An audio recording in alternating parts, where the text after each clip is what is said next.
Yo, I forgot to turn my mic on. Yo, yo, yo, wait, we're on the wrong screen. Let's go back to the right screen. Yo, yo, yo, how's everyone doing? Welcome to another TraderPrad episode. Hopefully you guys had a great market day today. As you guys can hear, not really feeling the best at the moment. A little bit under the weather. I think, I'm sick again. Not sure how. I was just sick. Stopped being sick, and now I'm feeling like I'm getting a little sick again. Got a little head fog, brain fog, whatever you want to call it. My nose is all nasally. Nose is nasally? That doesn't make sense, but I'm all nasally. Can't really breathe properly, can't really talk properly, but we're here. We're gonna make it. We're gonna make it through, and hopefully we end up being healthy enough to go to the market tomorrow and go trade. How did my day go today? Off the open, really well off the open. Traded like an absolute god, like an absolute legend once again.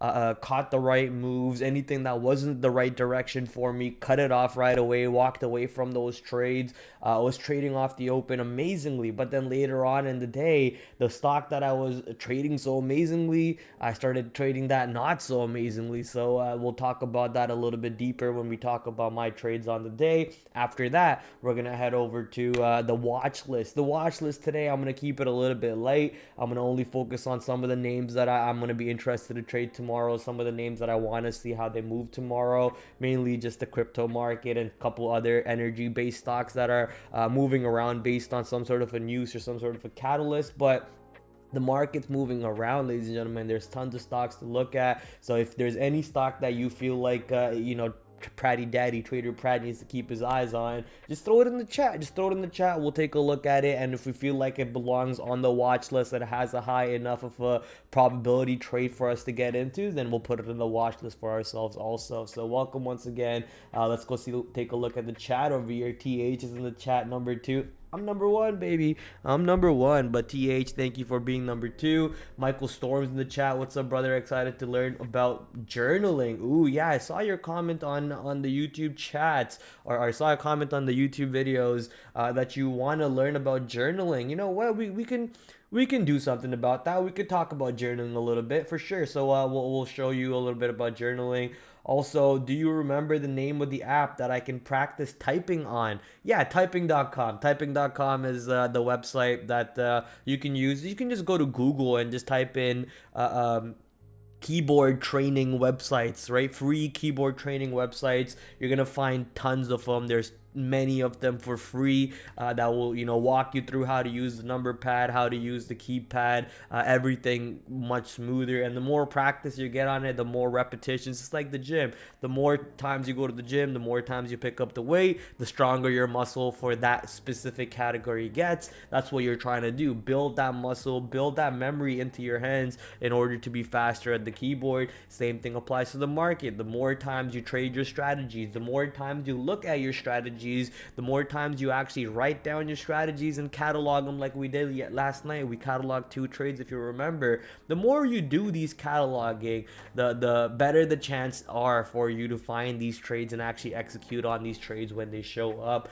And we're gonna catalog a trade, I think, today, because this trade I actually traded today, and it was exactly part of the setup, but I just traded it very poorly in that setup. So we'll talk about how that trade ended up playing out, and if there's any reasons to kind of trade the stock a little bit better. We'll catalog all of that into our trade write-ups. That way we have it logged into our memory for the future.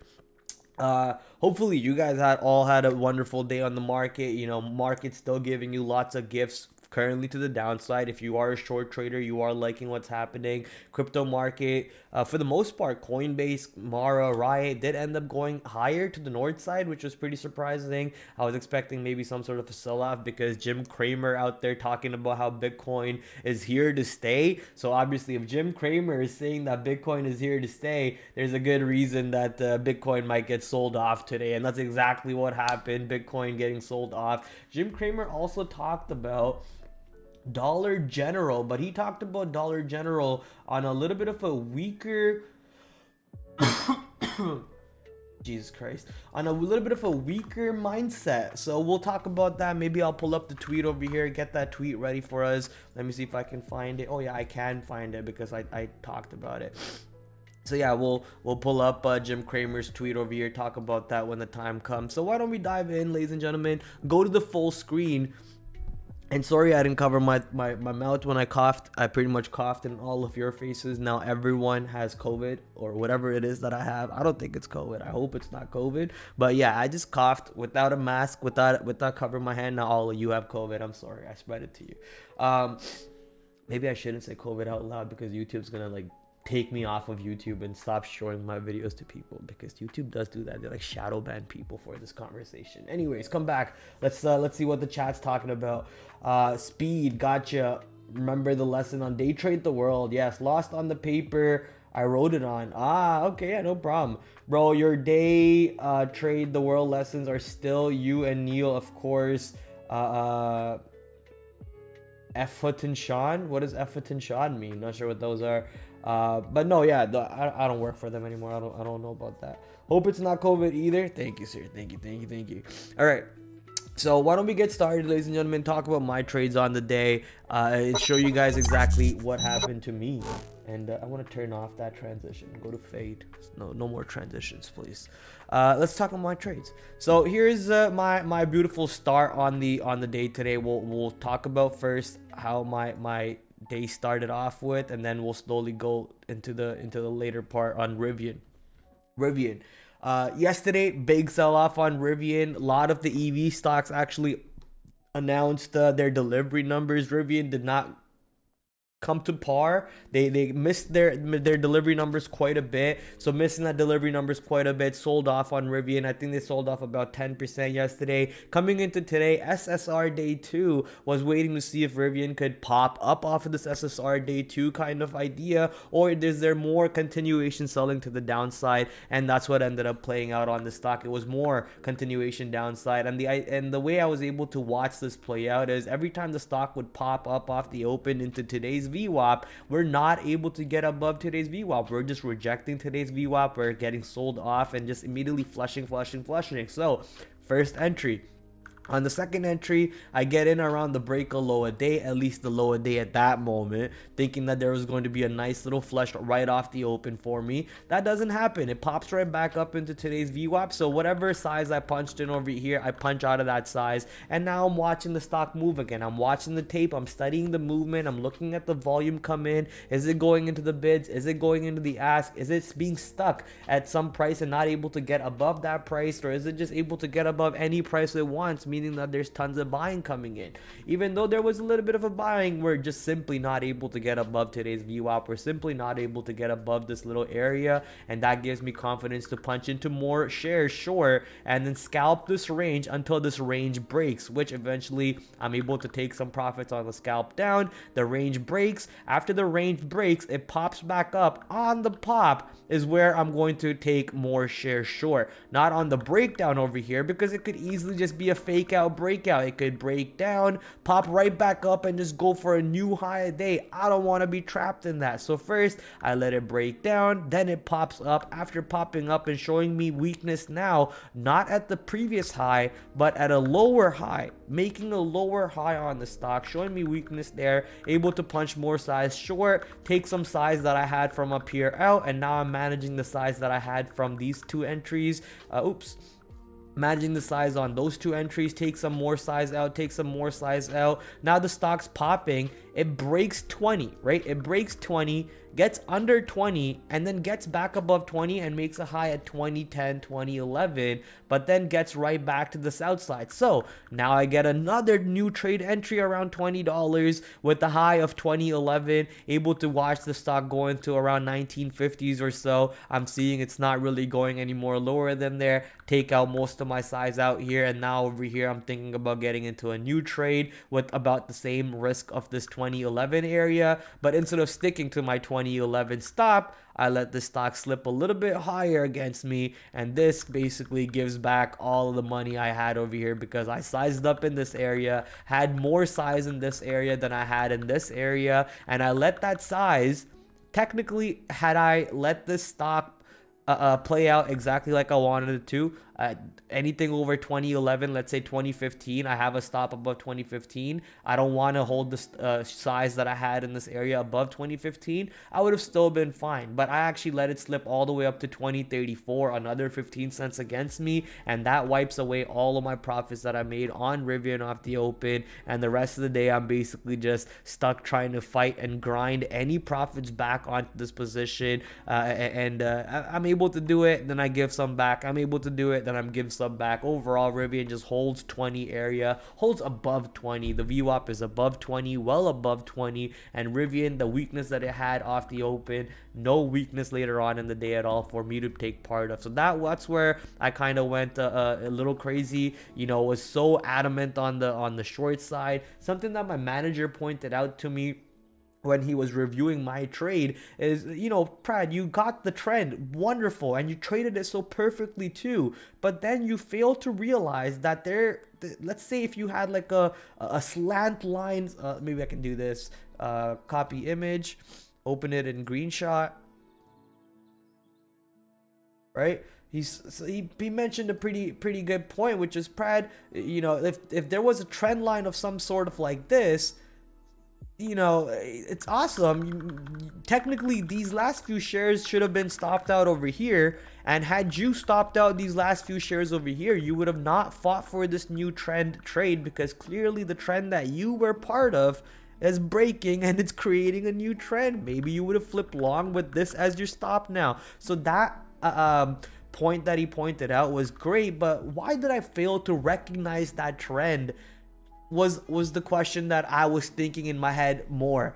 It's not that, I failed to recognize the trend, but why did I fail to recognize the trend? And I was thinking about this quite a bit on my way home, and I think the reason why I failed to recognize this trend is because I was way too opinionated. I was way too biased. And the second reason why I was trying to, why I could not see that trend breaking and why I kept forcing my own bias on it is because I was not happy with the amount of money that I had made off the open. Compared to yesterday, where right off the open, I was already up, my daily limit, or not daily limit, my daily goal on the day by 940, 950.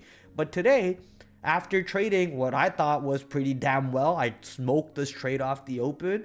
I was not up anywhere close to what I was up yesterday, and this is where I started trading PNL. I started trading PNL, I started trading my biases, I started enforcing my bias, and the market don't give two damns about your bias, right? So that made me kind of not see the trend breaking and enforce that short a lot more, and basically fight this trade, turning one of my best trades on the day into a flat trade on the day. I think it was actually maybe even negative very slightly, which is pretty sad. I worked for the stock all morning and I screwed myself, shot myself in the foot later. The next stock happened to be Coinbase. Coinbase, I was actually thinking about looking for a long somewhere in this area, missed out that long. So Coinbase just waited patiently at around what I think was yesterday's close. So if we can just pull up Coinbase over here, right around yesterday's close, or yesterday's low / yesterday's close, you can see how 156.88 was yesterday's close, and yesterday's low was right around 155.92. So around this area, after Coinbase pops up and shows me a little bit of a rejection, I'm able to take some size short and pretty much write it down perfectly all the way to where the exhaustion comes in. There could have been a bigger move to VWAP, but I just didn't want to. I was scalping the trade. Didn't think that Coinbase would have, a move that would go to VWAP and go below VWAP. Just didn't think that was even in the scope of possibilities. So just took my scalp, walked away from it. Could have gotten back onto the trade over here, which I missed out on that opportunity. That makes me fight for the trade a little bit over here in the sideways action. Now I realize, hey, you're doing exactly what you did on Rivian. You had an amazing entry. You're done. Right? You're done. Stop trying to force something that you already didn't see happening. So why are you trying to do this? I fought this a little bit. I recognized what I was doing, that I was going to tilt off this even more. So I just stopped trading it, cut the trade off, walk away from this one, and I called it sayonara on Coinbase. Next trade up here we have is Apple. We took a short, but then I kind of get shaken out. So I cut my size that I enter at this level by half. And then I actually take the breakout double the size that I took out for a loss. That way I'm able to make all that money back, ride it to the downside, get some more new entries over here. I get chopped up a little bit, but Apple's still a positive trade for me because of how much size I had off the open compared to how much size I took over here on these little chops and little scalp wins and little scalp losses. So overall, still profitable trade. Trying to look for a continuation on yesterday's move on Apple. Didn't really give you too much of a move. I mean, if you saw the market was basically just stuck in a sideways range. Didn't really do too much, and Apple basically did pretty much that.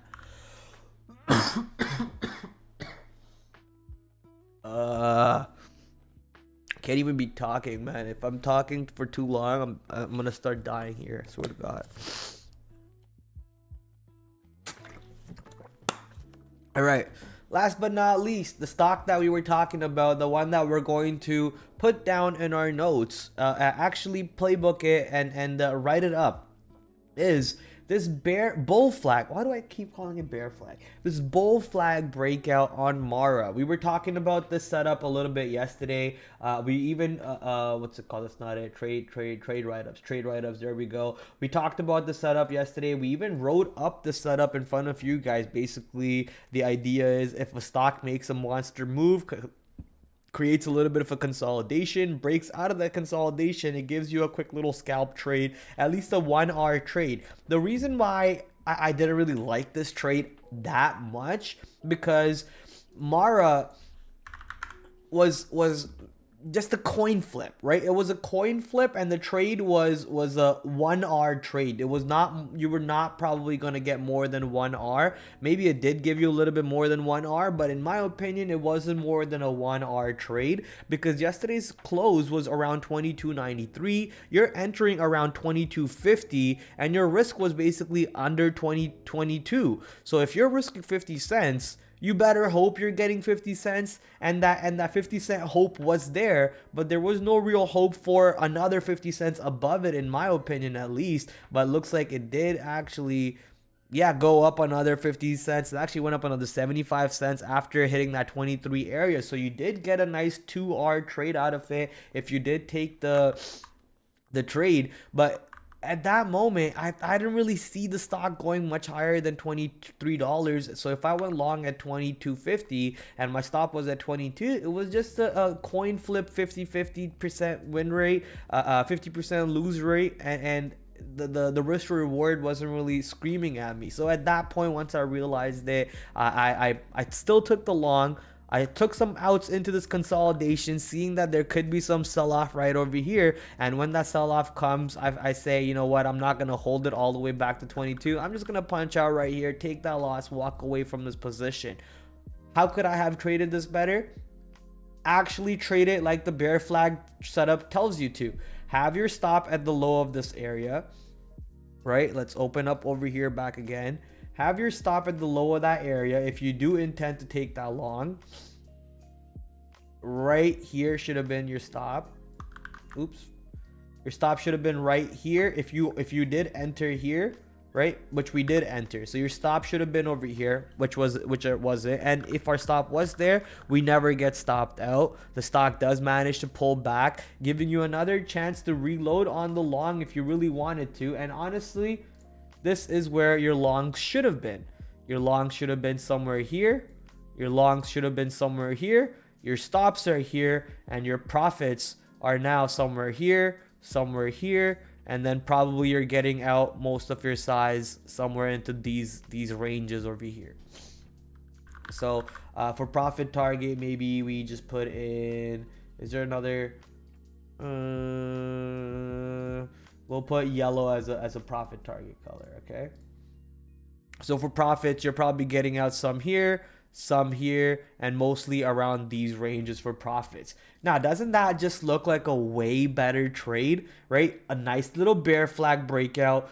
You saw the stock actually make a range over here, pull down, consolidate at that low, start popping up. You try to push along into these areas instead of taking a breakout of this area. Now you have a beautiful risk to reward stop instead of a horrible risk to reward stop, right? Now you get that breakout of this area, which you can punch into if you want to, Once it comes back, shows you, it creates a higher low, and more buying coming in, gives you a chance to take more size if you want. And now you can punch out of this size that you got over here for flat technically.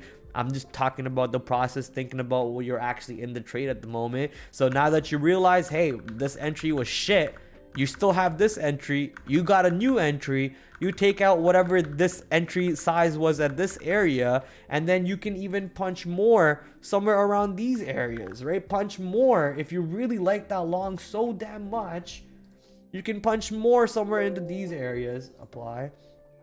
Punch more into these areas with the new stop for that lot right down over here. You don't even have to risk back all the way over here. Now your new stop is somewhere over here. And look at that momentum kick in. Volume comes in, taken it to the high side. First few exits, second few exits, and the last few exits right here. A beautiful trade of how you should have traded it. And this is how I traded it myself. So the only way we'll be able to actually remember this and keep it locked into our minds will be, did I close my Notion? Aww. Oh, I didn't. It's right here. Okay. So only way we'll be able to remember it and come back to it, even if we don't remember, is if we log it. So let me just quickly put it up over here. I think the stock was Mara. Was it Mara? Yeah, it was Mara. How do you classify this trade? Bull, flag, breakout, scalp, long. Okay. News, crypto, stock, moving on, crypto, shit. Daily chart. Before we put the daily chart though, I want to put in how others traded it. I don't think anyone I know traded it, or at least the ones I know who traded it. I don't really care about how they traded it. How I should have traded it. So we'll put in the picture for how I should have traded it, and then we'll put a description for that really quick. But before we do that, how can I find these opportunities? We'll put that solutions and lessons learned. We can actually, I do have something for that level 2 box. I wasn't really watching the level 2 box at all, so we'll remove that. And now let's go take some screenshots on Mara for the intraday chart. Intraday chart, copy image, put that there. Daily chart, let's go to the daily chart. Daily chart, what is this? What's going on over here? I don't need you. Let's go to the daily chart here, copy that image also. Delete that, put in the image over here for the daily. Nope, not there. What the hell are you doing, mate? Put in the image right there for the daily chart. So now that's up. How I traded it. I traded it pretty poorly. Took the break. Let me also put in the my chart. I traded it pretty poorly. Took the breakout and didn't actually give the risk it needed. Got shaken out on the pop, hold, and then drop back down. Initially planned to give the whole risk, but then just got shaken out on that failure to rip. Okay, so bang bang bang, how I traded it, how I should have traded it. How I should have traded it is take the long on the green circles instead of the breakout. Stops at the red lines and targets around yellow. Targets are basically after the stock has made a pop and looks like it's done with it, instead of just randomly taking profits on the way up or down when the stock is working for me, which is what I currently do. So this is a way better way to exit, right? First it pops, consolidates, weakens up, take out 25-30%. then it goes down, comes back up. This allows you to hold the trade for a bigger move, right? You're trailing your stops and so on, comes back up, and now it's not really making the same high. It's making a lower high, take some more out, and then it's coming back into the same range, struggling in the same range, take some more out. At this point, you're probably done. Yes, it goes back up a little bit. Yes, it goes back up a little bit, but it's not much there after that. There's no juice. You pretty much juiced out the stock as much as you can, in my opinion, right around these areas. How to identify these areas obviously will come from more experience. It took me 3 years to even understand the right spots to look for entries. All of these things I didn't know for the past 2 years. Right now I'm starting to realize, hey, you don't fight for the long on the way down. Wait for the right side of the V. Wait for the right side of the V. And even when you're taking profits, wait for the right side of the V to show up for the other trend, right? The trend is breaking, the right side of the V for the other trend is showing up. That's when you start taking profits for your side of the V. So coming in over here, Mara, playbooking it for ourselves over here. How can I find these ops? Can use bull flag scanners, or just watch for stocks that have a catalyst pop up and form a consolidation range into the day's high, getting ready for some sort of a breakout for a bigger move on the direction of the stock. So how to find those stocks over there? Why is this over here? We need to get rid of that. The daily chart, intraday chart, how I traded it, how I should have traded it. How can I find these traps? Solution stress, other lessons. I guess don't really need that, because my solutions and my lessons were right here and how I traded it. So that right there, ladies and gentlemen, was a nice little cataloging, playbooking, understanding of a trade that we have, and a one that we traded not so well, but how can we trade that better the next time we get the chance to. Very, very important task of a day trader. Lance talks about this all the time. So in my opinion, gotta do it.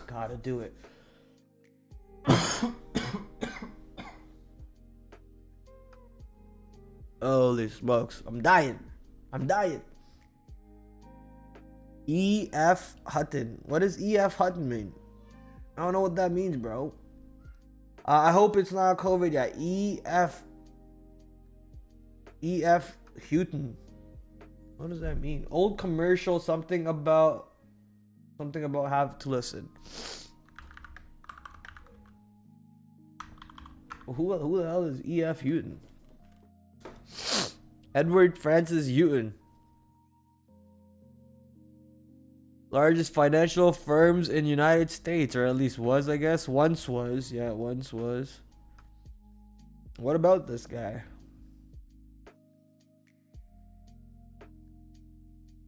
Sorry, smoked the moon rock waiting for your feed. Nah, you're good, man. Enjoy the moon rock, these dogs are wild. Enjoy the moon rock, my brother. Brad just joined in, getting my watch list. Get ready for tomorrow. I like it, Mr. John Von Sewers. How you doing? Hopefully you had a great day today, and hopefully you have an even better day tomorrow. These dogs are doing absolutely crazy. I think my brother is home right now. Jesus Christ, these dogs are wild. Yeah, thank you for giving me the like. Ladies and gentlemen, if you have not hit the like already, make sure you hit that like, subscribe, and all that fun stuff. Help me out with the YouTube algorithm, would mean the world to me. I would love every single one of you to please hit that subscribe button. All right, now let's go to the more fun part of the show over here, where we're going to go over the watch list for tomorrow. Not a lot of stocks like I talked about already. Once again, if you want to subscribe to my watch list, you can do so right through Patreon. You can even support me on Patreon if you don't want to get a watch list. If you just want to support your boy TraderPrad, allow me to buy a coffee in the morning, even though I don't drink coffee, but allow me to buy a coffee or a slice of pizza. Feel free to go use !Patreon and support me. But if you you want to go the extra tier, then you can get some extra benefits and perks like my daily watch list sent out to you in the email, along with a one-on-one session, either live on stream or off stream, whatever you want to do, where we can go over your trades, see where you're going wrong, see where you're going right, and help you get better the way the people have helped me get better. So if you want to do that, feel free to do !Patreon. Now, back to watch list. These dogs.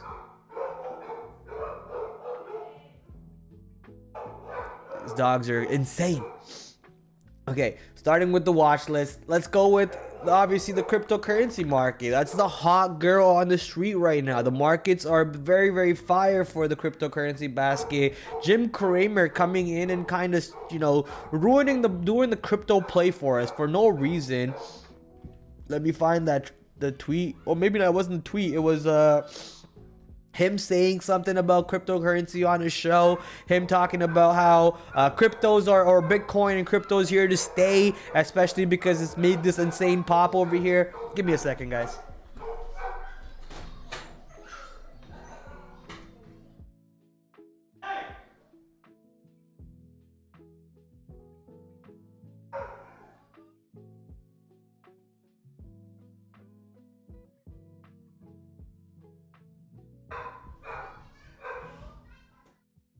Oh no, don't come. Don't come to me.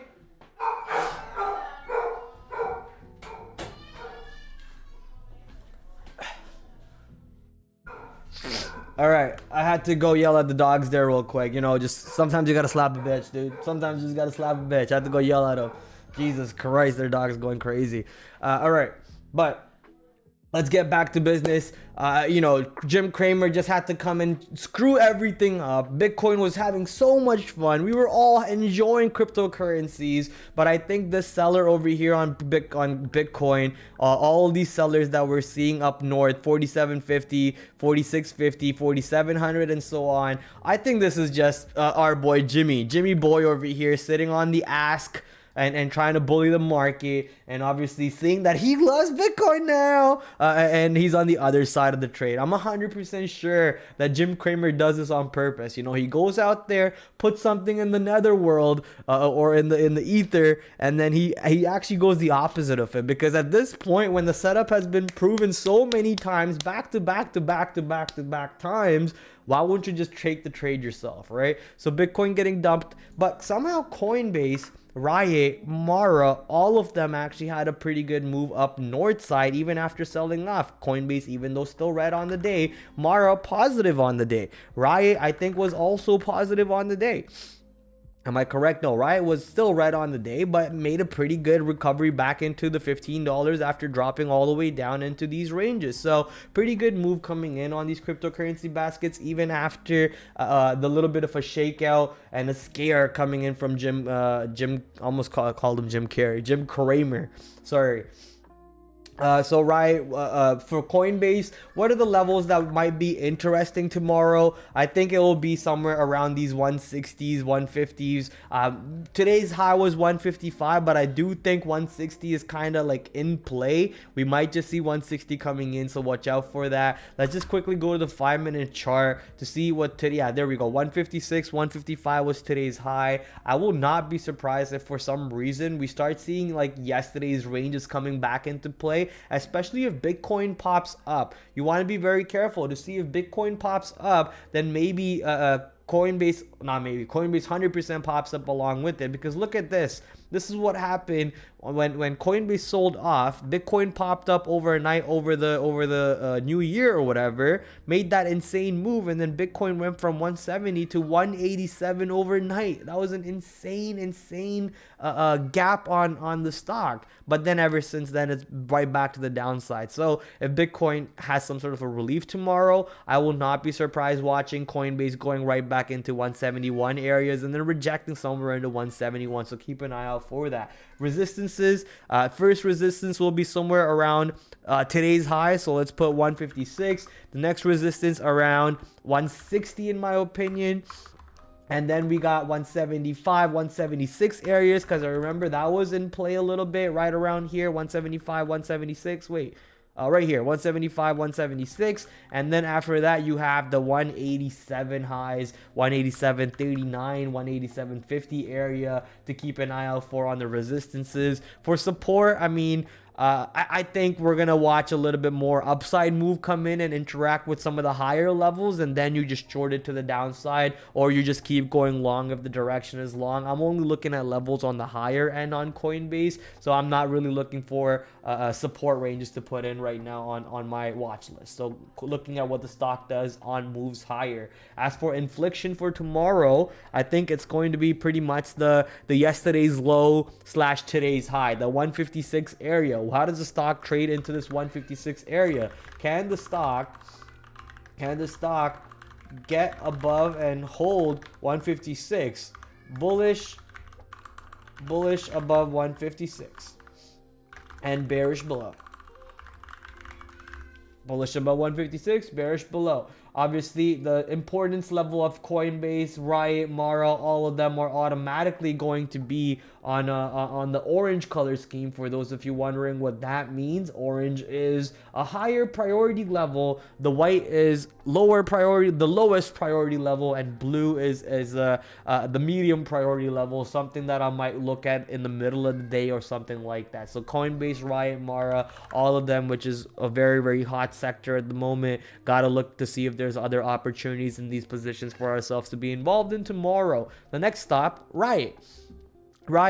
I think it was what, 16, clearly not even close to that level at the moment. We're using 1550, we're using 15, we're using 1450, and then 14. So a bunch of these levels around these areas on Riot, waiting to see how the stock can trade over here. But like I said, Mara is the more interesting stock. It does a lot more volume. I personally like Riot to trade with, but Mara does a lot more volume, which means it gives you more chances to be wrong and get hurt very little, very little. And that's why Mara should be the go-to stock. Beautiful breakout today that we messed up on the trade. Maybe tomorrow we get to be involved in it. Let's zoom out real quick on Mara. I think the reason why I didn't really like Mara is because on the daily chart it's a little crazy, right? This is a little crazy. I don't really see any proper levels coming in at any point. Maybe this double bottom over here could be some sort of a level into 2270s. So if 2270s hold, there could be some sort of a trade over there. But if 2270s don't hold, that's also this double bottom, somewhat of also this high right into this 2250, 2270 area. I'm expecting that area to come into play and hold up. And if it doesn't hold that area, then I think we're just dropping right back into $20 on Mara. So for the first level, 2250 on support, and the next level for support will be right around $20. Resistance on this position will be for me, I mean, you could use today's high as resistance. I don't see why not. Somewhere around $24 as your first level of resistance, your R1. Your second level of resistance could be somewhere around over here near 25, 26. Probably not going there, but I could easily be wrong even saying that, because if Bitcoin pops up, it's a very good chance that these pop up along with it. So the inflection here is either 2250 to the downside or 24 to the upside. How does the stock trade at the inflection levels? Can they get above or below and hold to get the trend trade going? So as for the biases, bullish above 2250, bearish below 2250, bullish above 24, bearish below 24. That's simple. So we're just waiting around the edges, waiting to see how the stock does. This is not really an edge, this is more in the middle of the range, but I like to see how the stock trades in that area. Now, let's go to away from the cryptocurrency basket a little bit and go look at how the stock is doing. SoFi recently got back above $10, but then some sort of a downgrade, I believe. I actually have it right here. I don't need to guess. I have it right here. Shares sank more than 7% after being downgraded to underperform from market performance by who the hell are even these people? The firms decided that SoFi recent outperformance as well as concerns cited their recent outperformance, okay, that's a good thing, as well as concerns that slower organization growth and technology revenues will weigh in on the earnings. So they're saying, yeah, this growth over here is pretty good and so on, but the future doesn't really look that great for them. So that downgrade coming in, basically the downgrade that hit Apple a couple days ago, or was it yesterday? I think it was yesterday, bringing it down, kind of the same play over here, bringing SoFi right back to the south side. SoFi has a lot of levels in these areas for those of you interested. So keep an eye out. Possible trade setups coming in on SoFi for those of you interested.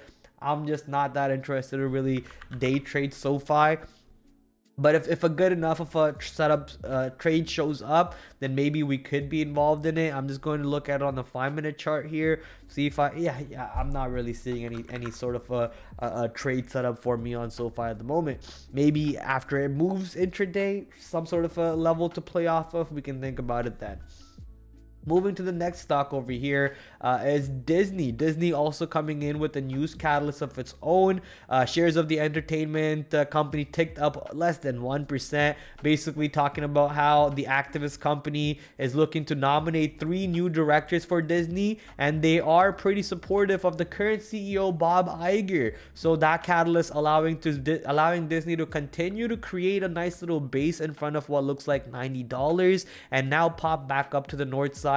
Maybe we hold these double bottoms. It's a little choppy, triple bottom, quadruple bottom, whatever you want to call it. Just a little bit of a choppy range over here. Maybe we pull back and test these ranges, and any holding of these ranges could give us a bigger move to the north side into 94, into 95. This move today, it was a good move, yes, but not a strong move, so it doesn't really excite me too much. And that news didn't really help the stock get above the earnings VWAP, which we were for quite a bit after the earnings came out. But now with the market weakness, with IWM going down, with the Dow going down, with the QQQ going down, with the SPY going down, Disney also going down with them. So if you are interested in a trade over here, be a little careful for the long side, I would say. But at the moment, with the news catalyst that came out and the way that the stock is moving up on very light volume, it looks like there could be a little bit more room into $94, $95. I, however, not really seeing anything too exciting for me to be like, oh yeah, I'm so ready to trade Disney tomorrow.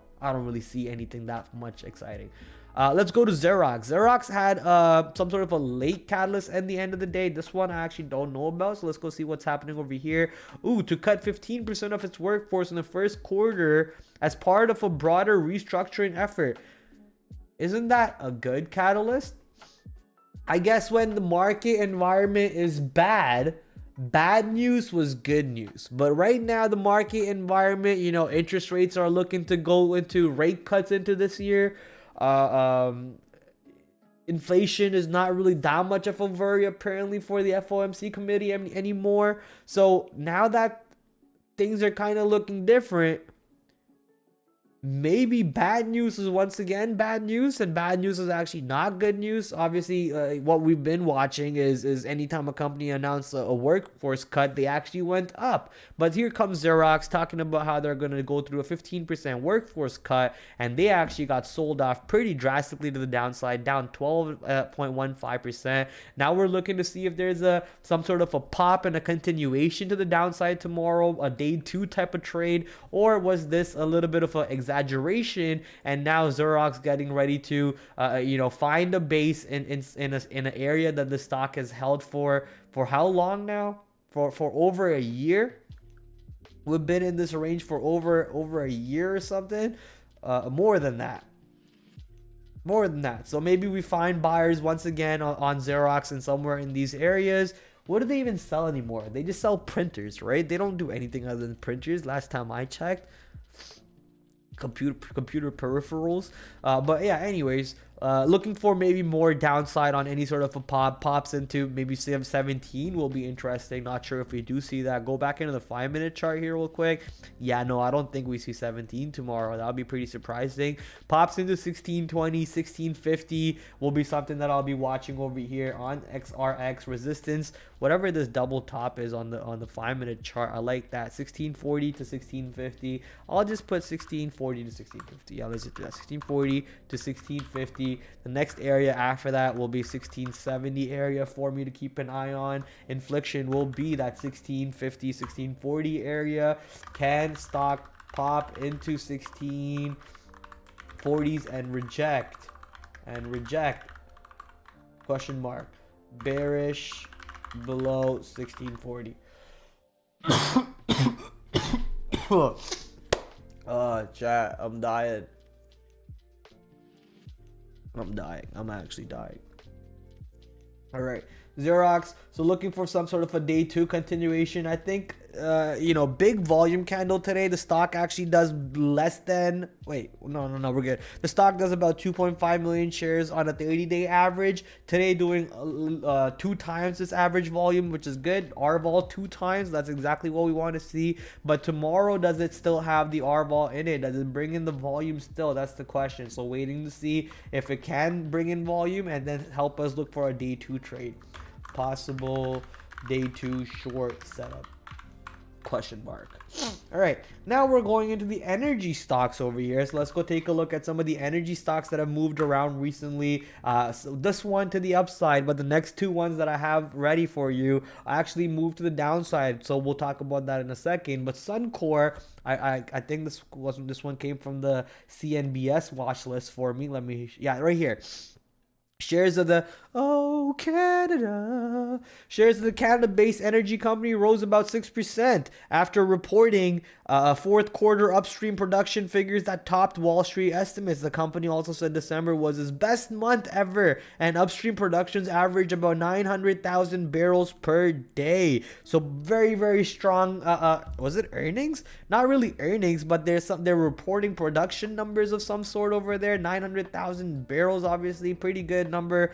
I don't know if it's a good number or not. I'll be honest with you. I'm just bullshitting over here. But market liked it, and that's the only thing I care about. The market loves that number. Suncor popping up almost 6% over here off of that catalyst. And now we're waiting to see if there's a day 2 continuation move to the north side. Suncor also looks like it's got a little bit more room. Once we start taking out this 3450s, we got a nice room into 3550s over here. So I think we could easily start making a room. Wow, look at that level on that 3550, boy. Yeah. I'm like the doc now. Call me Dr. Disrespect. Yeah, beautiful level, and I think the stock is just basically looking to go into that price. So I'm not even going to put today's high as a level. You know what? We'll put today's high 34 as the first level. I think we easily pop up above that. The next price above that will be 35.50, obviously, and this is a solid level on the stock. A very, very solid level that we've kind of not really been for too long. We spent about maybe half a month, maybe 1 month, about a month above this level, but then dove right back up, struggled, triple top, dove right back down, double top, dove right back down, and now we're looking to get right back in there. I think the stock easily pushes back into that price. So inflection point, first inflection 34, second inflection 35.50. Can stock get above 34? Can stock get above 34 and hold? If so, easy move to 35.50. If stock is already opening into 35.550, possible move higher on hold of 35.50, or fail to hold 35.50 short. So as for the biases, bearish, bullish bias, bullish above 34, bullish above 35.50, bearish below 35.50.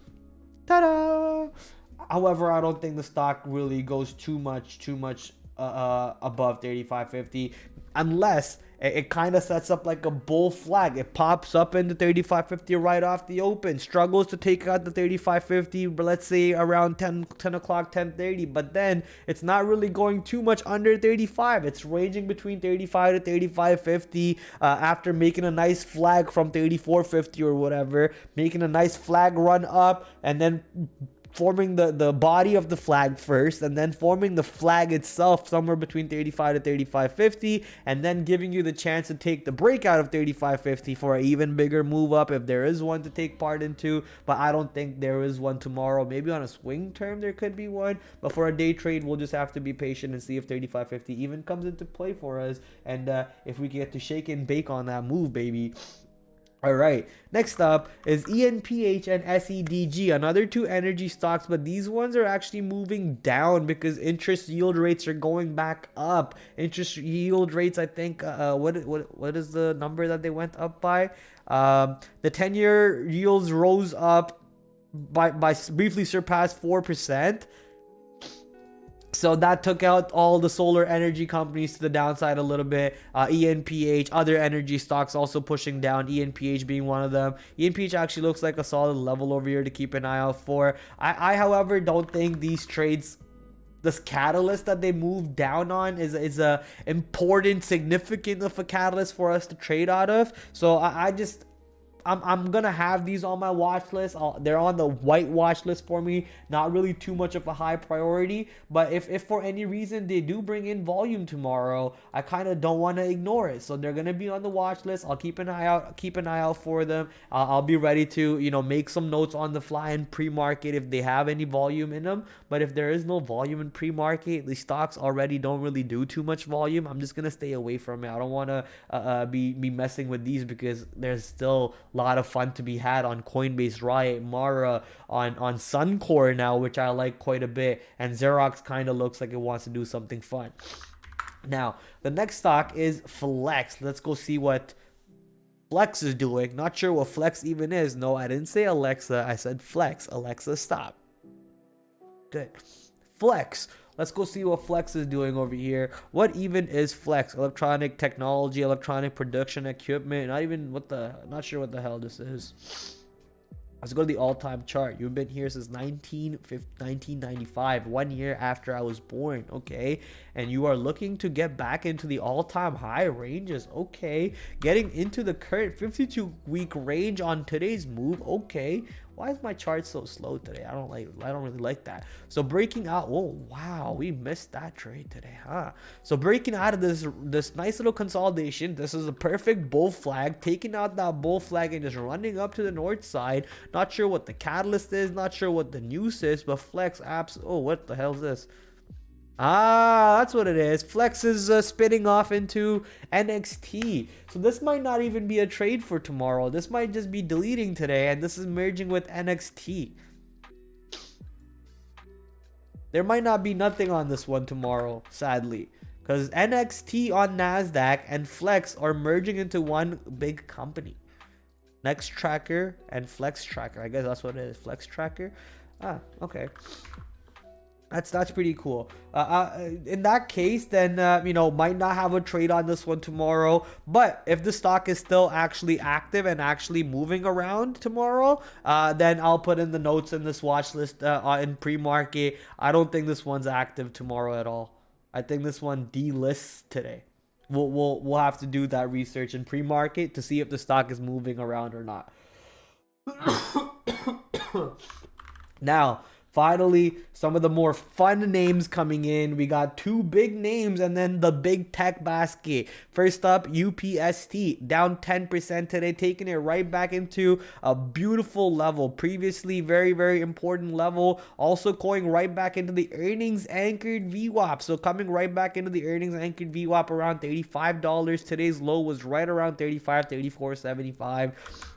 Triggering that SSR area. The simple trade for me on UPST is, can the stock get above 35 and hold above 35? If it does, then we got some beautiful long moves right back into 36, right back into 38, and so on to the higher side. The earnings move was, even though the earnings numbers were red, the earnings move was so drastically to the upside that I would expect anyone who missed the boat to kind of think about buying the shares in these areas, right? So that needs to be confirmed by the trend. That needs to be confirmed by actually buyers stepping in, sellers not really looking to sell these prices. All of that will be given on the tape and the time of sales. So you got to watch that carefully. As for my trade notes and as for my infliction, 35 is the only level I kind of want to watch. If stock can get back above 35, can look for longs. Bullish above 35. The stock, however, is on SSR, so it could help us out with the longs if it does start making that rally up. But if it's not making that rally, just because it's on SSR doesn't mean it won't sell off, because that's what Rivian did today. I know a couple of my friends who traded Rivian thinking that it was purely SSR long because it was SSR day 2, and they got burned on the long. Not really burnt, but they lost on that long on Rivian. But if you were looking at the tape, studying the tape, and understanding that the stock was never really, getting above today's VWAP, this is a 5-minute chart, right? Not above VWAP, not above VWAP, not above VWAP, not above VWAP, not above VWAP. That's almost 30 minutes where the stock has struggled to get above today's VWAP and then just sells off, right? So that was a beautiful trade for me. Kind of what could happen with UPST tomorrow. Just because I'm thinking long above 35 doesn't mean the stock has to do that. It could very easily just keep on rejecting and sell off. So be careful on that idea there. Next idea that we're looking for is Dollar General. Dollar General actually took out the solid 140 high that the earnings move gave this position not too long ago. But after taking out that 140 high, going into 141 or so, today we actually sold off on this position. So monster sell off right back into the earnings anchored VWAP. Look at that.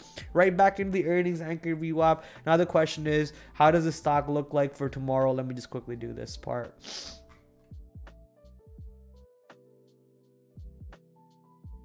Okay. 2-day VWAP right over here. Right over here.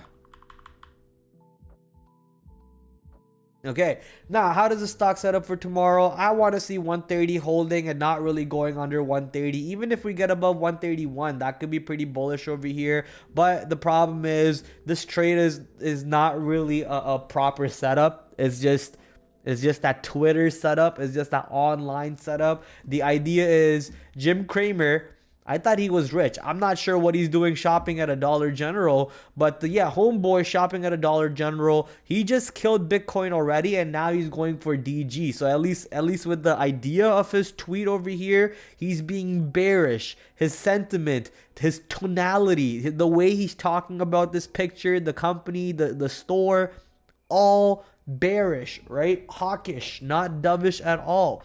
Does that sentiment that he carries, the hawkish, dovish sentiment that Jim Cramer carries on Dollar General, help it sell off tomorrow? Or does it actually do what we expect, is rally tomorrow? So watch out for DG over here. Importance for the stock will be on the blue color because it's not a real trade setup. But if we are holding 130 or even 131, maybe there is a long over here. Maybe there's a long because the stock is right back into the earnings VWAP and it's looking to get back above earnings VWAP and start rallying back up north side. So I'll be interested to see what happens over there. Inflection 130/131. If stock can hold earnings VWAP, hold earnings VWAP, hold 130/131, could look long.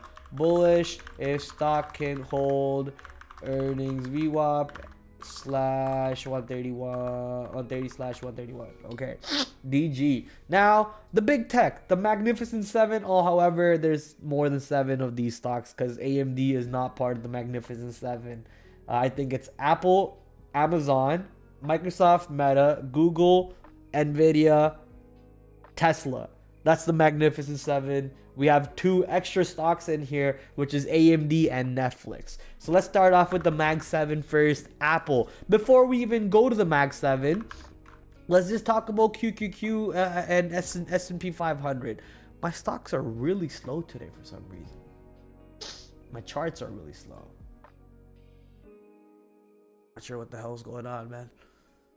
Maybe my internet's also sick like I'm sick. Okay, QQQ on the daily chart, still selling off, down 1% today, looking to go all the way back down. Hello charts, what's going on today? QQQ is actually under the December anchor VWAP right now, the month to date anchor VWAP from December, which is a little bearish. We're also under the FOMC anchor VWAP, which is also pretty bearish. We did have the FOMC minutes today. The FOMC minutes were kind of bullish, but didn't really help the market move at all. So I'm expecting, more downside moves incoming on the market. Right now, we are teetering around the 400 area on the QQQs. But if 400 cannot hold above, dying. If QQQ cannot get back above 400 and hold above 400, that does not look bullish to me at all. The market doesn't scream bullish. So in that case, are you going to be looking long on Amazon? Are you going to be looking long on AMD? No, it doesn't make sense. Simply, let me do some Trump movement. Simply does not make sense, right? If QQQ cannot get back above 400, show strength above 400, looking long on any of these tech stocks just looks idiotic. The same kind of idea stands for IWM. It was kind of 199 to 200, but we are already below that 199 to 200 area that we were looking to play on IWM. Now the ranges are 195, 194. If IWM cannot get above 194, is the small cap market really that bullish? I don't think so. Stocks like AMC, stocks like whatever's in the IWM basket, it's not really that bullish anymore. So you want to be careful over there as to what happens if IWM cannot hold 194, if QQQ cannot hold 400, and if the SPY market, I think it's like what, 490, not 490. Well, this is not the SPY. No, not 490. Right here, whatever that is.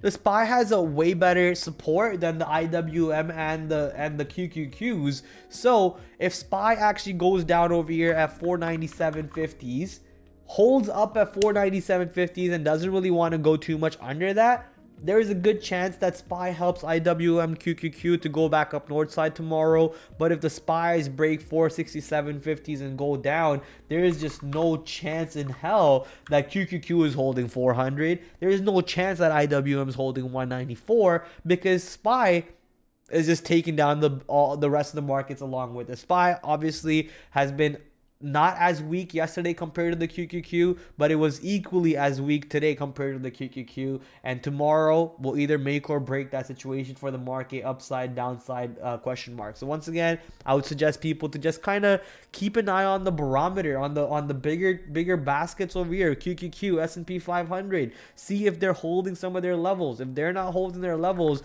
then just have fun shorting the crap out of them, or have fun shorting the crap out of the weaker stocks in their basket, such as Apple. Apple recently coming out with a pretty negative catalyst of itself.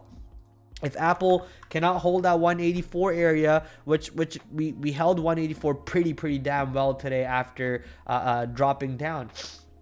So if we cannot hold that 184 area, very bearish to me on Apple. Amazon, not really your Amazon trader like Obi-Wan Kenobi, but Amazon looking good right now too. If Amazon can get below 148.50s, that's looking like a good short. Amazon, AMD 135. If you go to AMD on a 60-minute chart, come on, let me just close some of my extra tabs that I have. Maybe maybe that will help. AMD, if you look at it on the 60-minute chart, look how solid of a level that is. Maybe I don't want to delete that. Let's actually zoom back out. Yeah, I don't want to really delete that.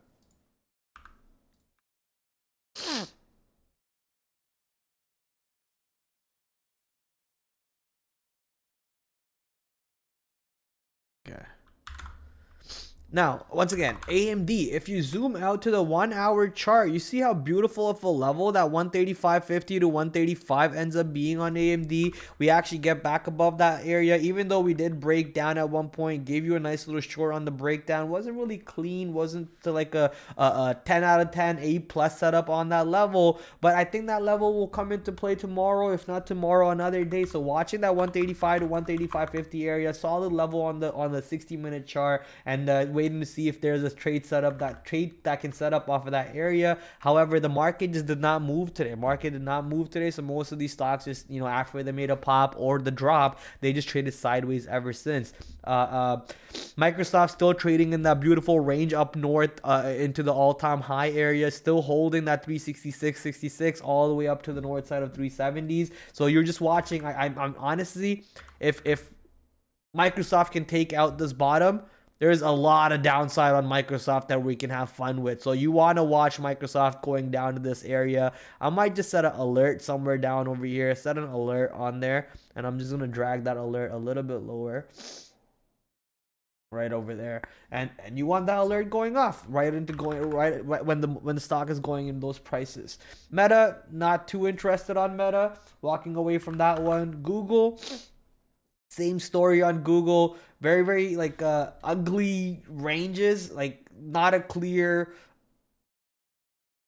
flat level. Sometimes it goes under that level and then pops back up. Sometimes it goes above that level and drops back down. So don't really like watching stocks like that move around. So I'm gonna stay away from Google. Nvidia is a little bit more interesting of a stock to take a look at, but I trade Nvidia looking at like the semiconductor ETF. So that is the XOXX or the XOXL for your 3 times leverage traders. So you'll keep an eye out for that on Nvidia if you are trading that. NFLX, another large cap high price stock that some of you love trading, currently looking like looking like it wants to drop back into this purple range, honestly. So wait to see what happens if it does go back there. I don't want to make a decision unless it goes all the way back into that purple range, so I can be a little patient on that trade. Tesla, what is Tesla doing? Tesla did have a decent day yesterday, even after announcing what looked like mediocre numbers. Maybe they weren't mediocre, but at least the market did not really hate them as much as they hated Rivian's numbers. But today, selling off 4% to the downside. Tesla looking to most likely go back into this 230, 235 areas and look for supports into that ranges. So we'll be interested to see what happens on the move down there. Currently, the earnings VWAP right at 233.05 on Tesla. So let's see if we can pull back into the earnings VWAP right around 230 to 233 and find some buyers over there. I'm just going to put in my notes, 233 and then 230 on Tesla for supports. And that just happens to be our wonderful watch list for tomorrow. I thought our watch list was pretty small, but we actually ended up filling out the whole hour over here on the stream today, which is pretty damn awesome. I was worried that the stream would not be long enough because my watch list did not look like how long it usually does. All right. The next part over here, ladies and gentlemen, we're taking a look at what is in store for the economic calendar. 3-star events are the events that we're interested in. So those will be at 8:15, 8:30, 9:45, and 11 o'clock. The 11 o'clock one is only important if you're trading oil stocks, in my opinion. So kind of don't have to worry about the 11 o'clock number unless you're trading XOM or US oil or something. The more important ones that can move the market, we saw how the PMI numbers came out today and we're really chopping up the market. A lot of my trades that were making me money were kind of getting scary, but then they made me money anyway. So thanks for that. Thank you for scaring me initially on the PMI number, but we told you about this, right? We told you to be ready to see what happens at the 10 o'clock. You don't want to be oversized to the point where you get shut down or kicked out of your trade by the prop firm software. If you're trading at a prop firm, if you're not trading at a prop firm, you don't want to be too heavily sized into a position and have this 10 o'clock number come in and then you see a big negative number on your P&L. You shit yourself, you close your position even though the trade was right. So those are the things that we're trying to warn you out for, and those times tomorrow will be 8:15 once again. The ADP non-pharma employment change coming in at 8:15, the initial jobless claims coming at 8:30, the PMI S&P Global's PMI coming in at 9:45, and the US oil inventories coming in at 11 o'clock for those of you who trade oil stocks. All right. I think, what is it? Michael Storm had a question about journaling. Journaling, guys, very important in trading. If you are not journaling your trades, you are probably making a big mistake. I'm just trying to find my journal template.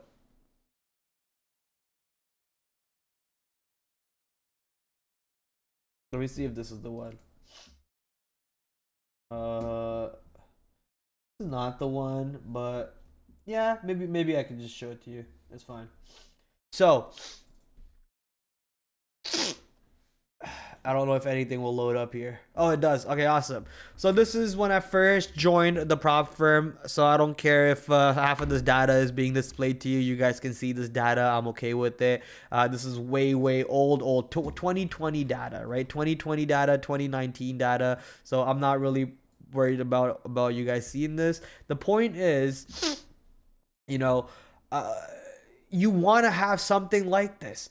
Most brokers, for retail traders at least, if you're a retail trader who trades from home, your company or your broker will give you a sheet that you can download and upload it to a bunch of companies out there like TraderSync or other tools. I actually use TraderSync myself. That's why I don't use this sheet anymore.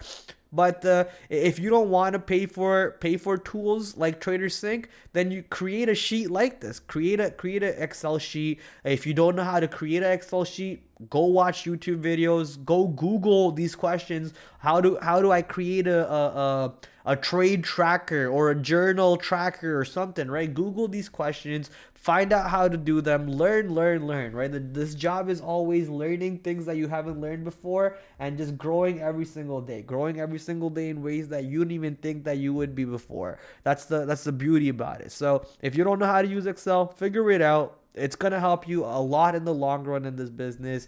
Download your data, plug in your data. After you plug in your data, you should be able to see all these numbers. Look at these numbers. This is when I first joined trading. This was my first month trading, second month trading, third month, fourth month, fifth month, and then COVID, right? COVID hitting and so on. These were fun times, man. Looking at this data is actually hilarious. I haven't looked at this data in so long. But yeah, you guys get the idea over here. So you want to take a look at you want to download your data, you want to plug in that data, and you want to able to analyze that data, kind of see if you are actually able to win. And if you are where are you winning? And if you are not losing, how can you cut down those losses? And if you want to really improve on those losses, then you have to kind of take a step forward where you have to dissect the trade a lot more than before. Maybe you start doing what we do over here on where is it? Right here with our trade write-ups. Maybe you start doing a little bit of a trade write-up, understanding trades that you missed, understanding trades that you took, but how can you trade them better? All these little steps will help you get there, right? Journaling is not just putting into an Excel sheet and analyzing the data from there. That data and analyzing that data, seeing that data is all great, but this is also part of journaling. This is also part of journaling. This is also part of journaling. Actually putting in your trades, and making notes behind them. That way you can. You're not gonna remember this trade 5 days from today, right? You're not gonna remember this trade 5 days from today. But if you have it in your notes, you have the setup tagged. If anytime you need a memory jog, you're just going to your notes, search that tag, search that stock name, pull up the picture, read the notes for it. You'll just kind of understand it and grow better. But if you're not doing all of these things, if you're not going out there taking that extra step out of your day, because you want to go play a video game or because you want to go jerk off or whatever it is, then that's going to be the problem over there for your own growth, right? You are going to be better only if you put in the work. If not, it's just not going to be out there for you. It's just treat it like a business and it'll treat you like a business. I've been kind of treating it like a game for the past year or so, and it treated me like a game. And now I have to switch back that mentality, go back to that first when I was a trainee, when I didn't know anything, how studious I was, how much work I put in when I first came into this business, compared to how much work I put in the last year or so. It was drastic. So I had to kind of be like, slap myself across the face, go back to putting in all the amount of work. And now you're seeing me journaling every day. Now you're seeing me doing all this work. If you ask me to show you journals from 2020, I don't have any. If you ask me to, sorry, not 2020, from 2022, 2021, I don't have any journals from 2022, 2021 to show you because I was being lazy. I thought I knew everything. I thought I don't need to grow anymore. The market changed, situations changed. I got beat up, I lost money, and now here's the return to glory. Here's the climb back to the spot that we once were, and then maybe even higher, become the Olympic trading god that we think we are. Ladies and gentlemen, as you guys can see, I am still sick as shit, or not still, but I am getting sick. I'm gonna go take some medication, go to bed a little bit early today, and hopefully feel a lot better and go to work in the morning. So ladies and gentlemen, I'm gonna call it here. No YouTube video tonight. But tomorrow maybe we'll get a YouTube video. Tune in tomorrow. Obviously, it's going to be the last stream of the week. If you haven't already checked out all my social media in the description below: Twitter, Instagram, YouTube, Twitch, Discord, Patreon, Cameo, all that fun stuff. All the links are right down below. If you haven't hit the like and subscribe already, please do that. If you want to, if you don't, that's fine. But if you want to hit the like and subscribe, I would appreciate it. And yeah, tune in tomorrow for the last stream of the week, 8 o'clock, same time, same place. You know where to be. Ciao.